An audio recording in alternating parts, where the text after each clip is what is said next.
It's a Monday. That means it's time to ask Big Daddy. Once again, our real estate expert, Bryan Garrity, about what's going on with San Diego real estate and how to maneuver here if you're trying to buy or sell or just trying to stay in your home. Bryan, the first thing I want to ask you today is, I understand that it looks like maybe foreclosures are on the rise again because of the cycle here, and that whole robo-signing thing has now kind of resolved itself, and so they're starting to process these things again.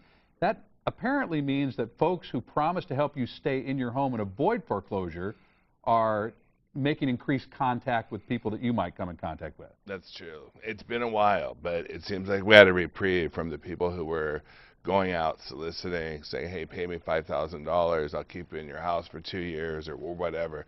Seems like that had decreased. Well, now we have Keep Your Home California, the HART program, which is a refinance program, but just a slew of other programs coming out, which has seemed to bolster that predatory activity again. So there is legitimate activity out there, and then there is so. activity that you're very suspicious of. And again, I need to point out that you have a legal background as well as the full real estate background here. So you don't give legal advice, however, you have that background. Correct. And we can spot it. It's like, but I mean, I'm telling you, you got these people that I love to just grab them, ring them, smash them, because there's a lot of them that are out there, and the people, they don't know any better. You know, it's like I've been saying for the last 2 years.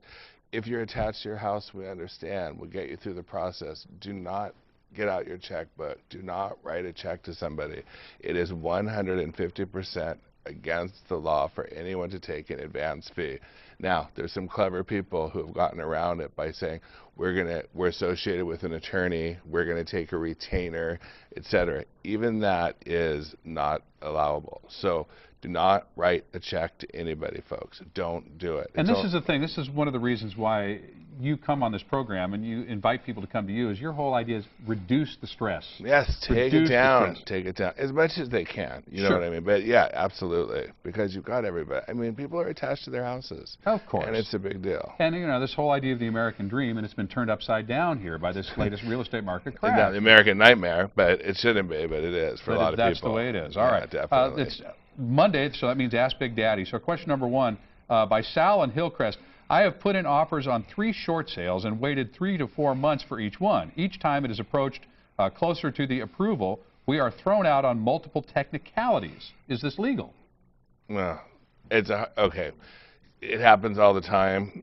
If somebody wrote, and I'm not trying to be like, right on my property, but if somebody were to write on one of my properties, that doesn't happen. What happens, it seems, is there's a lot of people or agents that maybe shouldn't be handling short sales, or are handling short sales in a way which, in my opinion, I don't think are the most ethical. Taking an offer, the first one you get, running that offer to the bank, because you only take one offer to the bank, and then while the process is going on, people are still contacting the agent, because the house is still showing as, even though it's in what's called a contingent status, it's still showing up on all these websites, on MLS, so people have access to see that that house is or was for sale. In a short sale, it's going on for months, so is for sale is what's happening. Well, what happens, and this is what I see a lot of times, someone comes along and the next thing you know, that transaction that this sale is getting thrown out of, interestingly enough, the agent that was representing the seller, when it closes, also is representing the buyer. Is that permissible? Yes. Is that ethical? No. I mean, it just makes, you know, talk about tarnishing people in the field. That's what it does. Okay. So there's multiple technicalities. Yes, they can get thrown out, but it's nonsense. It's like you shouldn't be happening. The 7-minute delay or 7-second delay is good. Oh my goodness! You did fine. Try. Okay, but yeah, you get it. It shouldn't be happening. It does happen. Come talk to us. Make sure your agent who's representing you as a buyer understands a short sale, how to lock you in. There's ways to do it, but you've got to have an agent that knows what they're doing as well. We've only got about a minute left, but I think we can get this one in. This is Rosa and Kevin asking this in Chula Vista. We retain an agent to represent us on a short sale. Our agent charged us $3,000 up front and selected the buyer who he represents without consulting us, advising us that the Bank of America dictated his handling.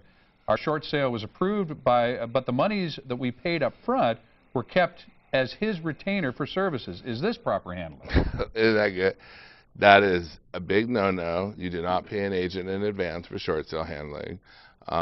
And what were the other parts of that question? That was a long one. Yeah, it really was long. But Bank of America dictated no. his handling. No. All Bank of America is doing is looking at the contract, the terms of the contract, does it meet their guidelines, yes or no, et cetera. But bottom line, you don't pay an agent any money to do a short sale. And the money that was retained? Well, no. Well, they're getting there should never have been money paid up front to begin with. In the first place. The fact that it was retained is a problem. And first, foremost, and last, agents are getting compensated. You get paid by the bank. All right, folks. You don't charge customers. This is total You can nonsense. avoid a lot of these problems if you just go to Bryan Garrity, our real estate expert, and talk to him beforehand. I know that you love to buy and sell properties that don't have any of these problems. We love it. So, we'll give you a big daddy dance for that. There you go. Okay. If you're thinking about listing or buying or selling, and if you've got some problems too, talk to Bryan Garrity about what you're going through and see if you can't lower the stress level and get through this process, with most of your hair still on top of your head. For more information, you go to san diego 6.com and you click on San Diego Living. That's Bryan Garrity.